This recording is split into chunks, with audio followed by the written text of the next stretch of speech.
મિત્રો એકવાર ફરી સ્વાગત છે આપનું ગુજરાતી મસ્તી ડિજિટલ પર। મિત્રો મુકેશ અંબાણીના નાના દીકરા અનંત અંબાણીના લગ્ન પહેલાની ધૂમ તો આપ જોઈ ચૂક્યા હશો કે કેવી રીતે મોટા મોટા સિતારા પણ અંબાણી પરિવારના કદમોમાં આવીને ઊભા હતા। એમની એવી ઠાઠમાઠ અને જિંદગીને જોઈને હર કોઈ એવું વિચારે છે કે તેમની પાસે આટલા પૈસા આવે છે ક્યાંથી। શાહરુખ ખાનથી લઈને સલમાન ખાન સુધીને જય શ્રી રામ બોલવા પર મજબૂર કરનાર મુકેશ અંબાણી હકીકતમાં દેશના પાવરફુલ વ્યક્તિ છે કે જેમની પાસે આખા એશિયામાં સૌથી વધારે દોલત છે। અને જો આખી દુનિયાની આપણે વાત કરીએ તો મુકેશ અંબાણી આ મામલે પણ મિત્રો 9મા સ્થાને આવે છે। પરંતુ આખરે તેઓ આટલા સફળ કેવી રીતે થયા? પોતાના ભાઈઓના ભાગલા વખતે નાના ભાઈ કરતાં ઓછી દોલત હોવા છતાં મુકેશ અંબાણીએ સફળતાની હદો કેવી રીતે પાર કરી? અને આટલા સફળ થયા બાદ એવી કઈ વસ્તુ છે જેના પર મુકેશ અંબાણી ખુલીને પોતાના પૈસા ખર્ચ કરે છે? આજે દરેક વસ્તુ આપની સામે લાવીશું, બસ મારી સાથે વિડીયોના અંત સુધી જોડાયેલા રહેજો। પરંતુ હા, વિડીયો શરૂ કરતા પહેલા એક નાનકડી વિનંતી છે, જો આપ ચેનલ પર નવા છો તો વિડીયોની નીચે દેખાતું લાલ રંગનું સબસ્ક્રાઇબ બટન દબાવી અને ઘંટડી વગાડવાનું ના ભૂલતા, જેનાથી આવનારા વિડીયો મળે આપને સૌથી પહેલા। મિત્રો મુકેશ અંબાણીની દોલત અને તેમની આલિશાન જિંદગી જોઈને હર કોઈ વિચારે છે કે યાર આટલી બધી દોલત મુકેશ અંબાણી પાસે છે તો એનો એક નાનકડો ભાગ પણ આપણને મળી જાય તો આપણી કિસ્મત પણ બદલાઈ જાય। તો ઘણા લોકો એવા પણ સપના જુએ છે કે મુકેશ અંબાણીનું નોકર બનવું એ પણ કોઈ મોટી કંપનીના માલિક બરાબર છે, અને જે સાચું પણ છે। પરંતુ મિત્રો આ બધી વસ્તુમાં લોકો એ ભૂલી જાય છે કે મુકેશ અંબાણીએ ભલે પોતાના પિતાનો બિઝનેસ આગળ વધાર્યો હોય, પરંતુ આજે મુકેશ અંબાણી જે કાંઈ પણ છે તે પોતાના દમ પર છે। કારણ કે એક સમય હતો જ્યારે ધીરુભાઈ અંબાણીને સંપત્તિના 2 ભાગ થયા હતા, જેમાં એક ભાગ મુકેશ અંબાણીને આપ્યો અને બીજો ભાગ નાના ભાઈ અનિલ અંબાણીને આપ્યો।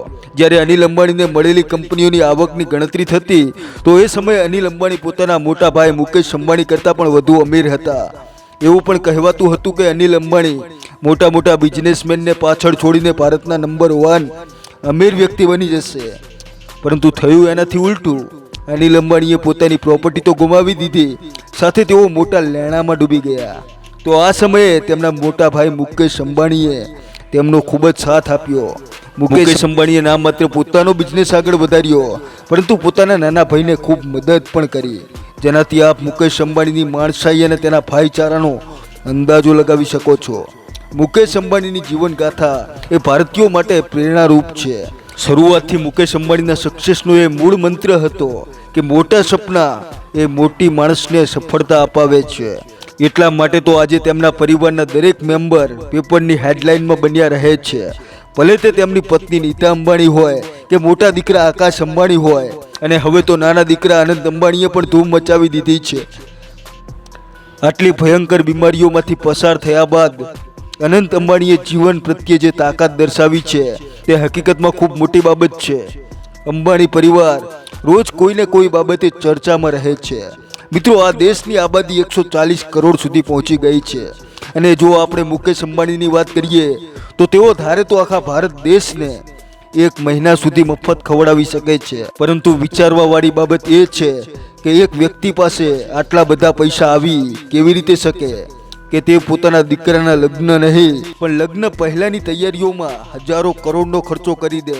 મતલબ કે પૈસા પણ થોડા ઝાડ ઉપર ઉગે છે કે મુકેશ અંબાણી એને તોડે અને તોડીને શાહરુખ ખાન, સલમાન ખાન ને રિયાના જેવા સેલિબ્રિટીને આપી દે। એના માટે તો મુકેશ અંબાણીએ તનતોડ મહેનત કરી હશે। મિત્રો મુકેશ અંબાણીનો જન્મ 19 એપ્રિલ 1977ના રોજ થયો હતો। તેમના પિતા ધીરુભાઈ અંબાણીને તો આપ જાણતા હશો, સાથે તેમના નાના ભાઈ અનિલ અંબાણી અને બહેનનું નામ છે નીના અંબાણી। મિત્રો મુકેશ અંબાણીનો જન્મ થયો હતો ત્યારે તેમનો પરિવાર એટલો ધનવાન નહોતો। પોતાના પરિવાર સાથે તેઓ 2 રૂમના એક મકાનમાં રહેતા હતા, પરંતુ મુકેશ અંબાણી હંમેશા પોતાના પિતાને મહેનત કરતા જોતા આવ્યા હતા, અને એટલા માટે પોતાના પિતાના વ્યવસાયમાં તેઓ પોતાની 18 વર્ષની ઉંમરમાં મદદ કરવા લાગી ગયા। ધીરુભાઈ અંબાણી એ જાણતા હતા કે હકીકતમાં જુઓ બિઝનેસ શીખવો છે તો ક્લાસરૂમના ભણતર કરતાં રિયલ લાઈફના અનુભવ વધુ કામ કરશે। એટલા માટે તેમના પિતાએ 1980માં મુકેશ અંબાણીને સ્ટેનફોર્ડ યુનિવર્સિટીથી પાછા બોલાવી લીધા અને કામે લગાડી દીધા. ત્યારે તો જ્યારે ધીરુભાઈ અંબાણીનું દેહાંત થયું ત્યારે મુકેશ અંબાણીના ભાગમાં આવેલી સંપત્તિ ને તેમને દિવસ રાત 2 ગણીને 3 ગણી વધારવાની ઝડપથી શરૂઆત કરી દીધી. અને એનું સૌથી મોટું કારણ એ છે કે મુકેશ અંબાણીએ હંમેશા એવી વસ્તુ પર ધ્યાન આપ્યું જ્યાં તેમને ખૂબ જ ફાયદો દેખાતો હતો. તેઓ જીઓ 4G સિમ લઈને આવ્યા અને રિલાયન્સમાં પણ મુકેશ અંબાણી ખૂબ જ પ્રગતિ કરી રહ્યા હતા. મુકેશ અંબાણીની પ્રગતિ પાછળ તેમના પરિવારનો ખૂબ સપોર્ટ રહ્યો. સાથે તેમના પોઝિટિવ વિચારો પણ હતા અને એ પોઝિટિવ વિચારો સાથે પોઝિટિવ થિંકિંગ માટે તેઓ લકી પણ સાબિત થયા. તેમને જે પણ પગલું ભર્યું તે સફળ થયું અને એટલા માટે તો તેઓ આજે નોર્મલ જમે છે. તેઓ વધુ દેખાવ નથી કરતા પરંતુ તેમનું વધુ ફોકસ હંમેશા બિઝનેસને આગળ વધારવામાં હોય છે. મિત્રો, આપની જાણકારી માટે જણાવીએ કે ભારતના સૌથી અમીર વ્યક્તિ મુકેશ અંબાણીના ઘરનું નામ એન્ટેલિયા છે, જે આખી દુનિયાનું સૌથી મોટું ઘર છે. 15,000 કરોડમાં બનીને તૈયાર થયેલી બિલ્ડિંગ ખૂબ જ શાનદાર છે, જે ભારેથી અતિ ભારે ભૂકંપને પણ સહન કરી શકે છે. 27 માળનો બંગલો સાચે જ ખૂબ જ અદ્ભુત છે, જેના શરૂઆતના 6 ફ્લોર પર માત્ર ગાડીઓ જ પાર્ક થાય છે. આ સિવાય ઘરની અંદર જીમ, સ્પા, થિયેટર અને બિલકુલ ઉપરના ફ્લોર પર હેલીપેડ સુધી બનાવવામાં આવ્યું છે. અને આ બધી વસ્તુઓને દર મહિને મેન્ટેન કરવામાં લાખો રૂપિયા ખર્ચ થઈ જાય છે.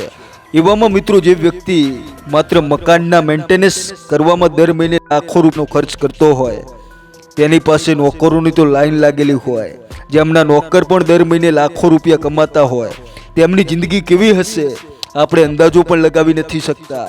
પરંતુ હા, આ લક્ઝરીસ લાઈફ સાથે મુકેશ અંબાણીના જીવનમાં સ્ટ્રગલ અને મહેનત પણ ખૂબ જ મોટી રહી છે, જ્યાં તેમને હંમેશા મહેનતને અગ્રિમતા આપી અને લગાતાર પોતાના કામને આગળ વધાર્યું છે, જેના કારણે આજે તેઓ દરેક ફિલ્ડમાં પોતાના પગ પસારી ચૂક્યા છે અને પોતાના બિઝનેસને ચલાવી રહ્યા છે. તો મિત્રો, આ છે મુકેશ અંબાણીના સ્ટ્રગલ અને તેમના મહેનતની આખી કહાની, જેના પર આપનું શું કહેવું છે એ કોમેન્ટમાં જરૂર જણાવજો. ફરી મળીશું એક નવા વિડીયો સાથે. જય હિન્દ.